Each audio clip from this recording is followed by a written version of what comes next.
everyone, we are Joy.Refill. I am Charlotte. I'm Charmaine. Welcome to the third Join Our Interview episode. Today our main focus will be sleeping and insomnia. So we have been asking you guys questions or troubles related to mental well-being on our story before. And today we are very honored to invite Ms Sarah Wong, a psychologist, to answer all you guys' questions and give professional advice. Hi everyone, I'm Sarah. So let's get started. Enjoy! Sarah, can you tell us how much sleep do we need?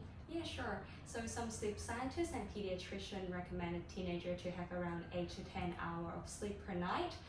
But of course, variation may exist and our genetic play an important role. Some people may feel alright to have just 6 hours of sleep. But of course, I would recommend teenager to maintain 8 to 10 hours of sleep because this amount of sleep is very important for physical health, emotional well-being, and also your school performance. Okay, thank you. Now we know how much sleep we need at night, so may I ask how does sleep change during the night? Yeah, sure. As you can see in this graph, this is what normally happens in a typical night. People normally get 4 to 6 sleep cycles, and the average length of the sleep cycles takes around 90 minutes. Each sleep cycle is made up of 4 individual sleep stages. The 4 stages of sleep are further broken down into 2 categories: rapid eye movement sleep, REM, and non-rapid eye movement sleep, non-REM. So how does sleep change over the night? So starting from here, A stands for awake. You're going to transit all the way down from wakefulness to light sleep, and 2. At this stage, your body temperature drops, your heartbeat and breathing slow down, your muscles relax. And then you're going to enter non-REM 3 and 3, or we call it a deep sleep stage. It is really hard to wake someone up at this stage, as something important is going on in your body. This is a restorative stage where your growth hormones are released, your body repairs itself, builds bone and muscle, and strengthens your immune system. After this stage, instead of just staying there until you wake up, you actually go back up to the previous stages. And what happened next? Here's comes the magical moment. Your REM sleep stage. This is the stage where dreams occurs. Your eyes move around rapidly during this stage. That's why we call it rapid eye movement sleep. So, if you wake up someone at this stage, they're likely to tell you a very vivid dream. The REM sleep is very important to all of us because it's most associated with learning, memory consolidation, and emotional processing. It helps consolidate things that you have learned during the day and store information into your long-term memory. So you really need your REM sleep, especially when you're preparing for your exam. Or at times, you may wake up crying from a dream. It's actually the REM sleep doing its work to regulate your emotion and process the complex or difficult emotions. So now we know more about our sleep cycle, but many of us are suffering from insomnia. So actually, what is insomnia? Good question. So the presentation of insomnia could be vary from person to person. Some people may have difficulties falling asleep, and some may have difficulty maintaining sleep, such as they wake up during the night several times and having trouble going back to sleep. And some people may wake up in the early morning and not being able to fall back to sleep. And some may have one or more of the above symptoms. Actually, I do relate to some of the symptoms above as well, such as feeling hard to concentrate, being very tired, emotional, or even irritable. So yes, these are some of the symptoms that individual may experience when they're suffering from insomnia. So some people could have experienced insomnia for a short time. However, when the stressful event ends, they no longer experience these difficulties. However, if someone is experiencing insomnia for at least 3 nights per week and also persists for more than 3 months, so it is recommended to seek professional help. So we would like to know more about insomnia, and may I ask, why do we suffer from it? Yeah, sure. So I guess from time to time, many of us may occasionally experience difficulties in sleeping. For example, when we are worried or stressed out, some people may worry about not being able to go to sleep or the potential consequences of not having a good sleep. However, this thought can contribute to a vicious cycle of insomnia. So the more worry you have, and the more you worry about not getting enough sleep, the more anxious you are, and then the harder it is to fall asleep. But when you recall a time when you didn't have enough sleep, many of the worries didn't actually come true. I see. Thank you. Apart from our mind or thoughts, are there any factors that affect our sleep? Yes, so actually our mind, body, and the environment are interrelated to one another. Human bodies follows a circadian rhythm, which is like an internal clock inside our brain. The biological rhythm that's help regulating the processes such as sleep-wake cycle, eating and digestion, and the body temperature and hormones levels. Yeah, thank you. This internal clock mostly takes a cue from light. So when light enters our eyes, it stimulates a signal in the back of the retina.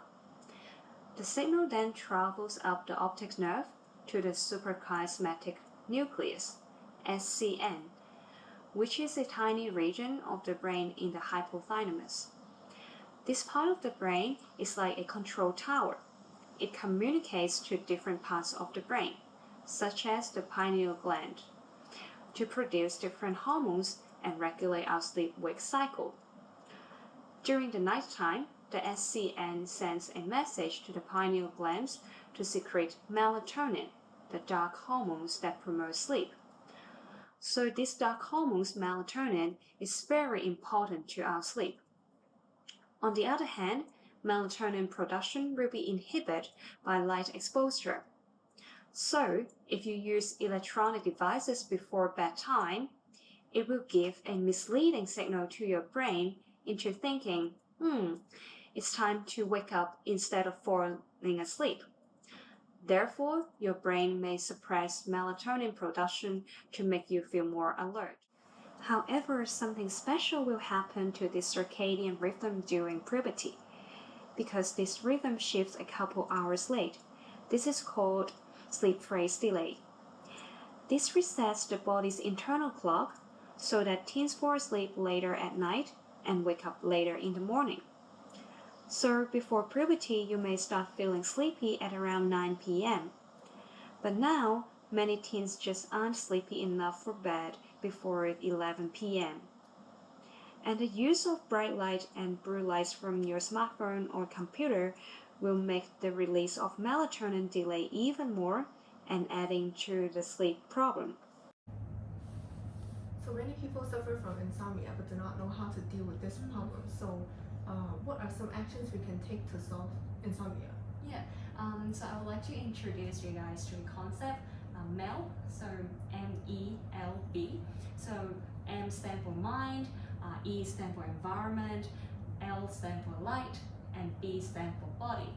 So what can you do to prepare your mind is that so actually most of the things that you worry about don't happen. So maybe you don't need to put much worries about not being able to get enough sleep. So secondly, maybe you can schedule a worry time. So to have a specific time to worry and to think about the solutions. So as for environment, so it is good to prepare a cozy environment. Make sure it is dark, quiet, and at a comfortable temperature, not too cold, not too hot. And then also try to put away the clock, not to look at the clock, because when you look at the clock, it may reinforce your negative thoughts about sleep, such as worrying about how late it is, or maybe not many hours left before you actually need to get up. So L, which is light. So try to get as much as light exposure during the daytime because it helps regulating the circadian rhythm that we talked about just now, and then also your sleep-wake cycle. And also try to avoid looking at bright screen before bedtime. So preferably 2 to 3 hours before bedtime, not to looking at the bright screen. because the light can actually suppress the release of melatonin, so which is a very important hormones that help you sleep. So maybe you guys can do some origami before you go to bed. Yeah. Thank you. Yeah, and then so for your body, so try to go to bed before sleep when you feel sleepy.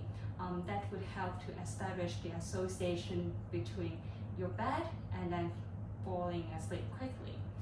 And also try to get up and try again if you haven't been able to go to sleep within around 20 minutes. And then you can do some stretching or relaxing exercise or doing something boring such as reading a book. Yeah. Another thing that you can do to prepare your body is to avoid caffeine, such as the coffee, tea, soft drink, or chocolate, and also avoid alcohol as well. Another thing that you can do to prepare your body is to do some regular exercise during the daytime. So try not to do some strenuous exercise before bedtime because it may make you feel more alert. And then try not to have hot shower before bedtime because it can actually raise your body temperature and make it harder to fall asleep. Because when we need to sleep, we need to lower our temperature, our body temperature. Yeah. So, and the last thing you can do is to prepare your body having a bedtime routine, such as listening to soft music, reading a book, doing some stretching, or some relaxation exercise. I see. Thank you. So now I would like to introduce all of you to a progressive muscle relaxation exercise. So first of all, think about that you're having a lemon here, and then you cut it in half. So put one half in one hand and the other half in the other hand. And then imagine that you would like to squeeze all the lemon juice out from this lemon. Okay, so 3, 2, 1, let's go. So squeeze all the lemon juice out, hold the fist tight. 4, 3, 2, 1, and then release, feeling all the tension going out from your hand. So this is one of the muscle groups that you could do. So if you would like to do this exercise on the other muscle group, so imagine that where you can put your lemon and squeeze the juice out. So the other thing that you could do is put your lemon on your shoulder, and then you can stroke your shoulder up like this. 3, 4, 3, 2, 1, and then release. Yeah, so that's it. This is the end of our episode. A big thanks to Ms Sarah Wong for joining us on our episode today. Thanks for having me. So this is the last of our episode, and feel free to ask us anything you want. Do comment, like, and share if you like this video. See you soon. Bye.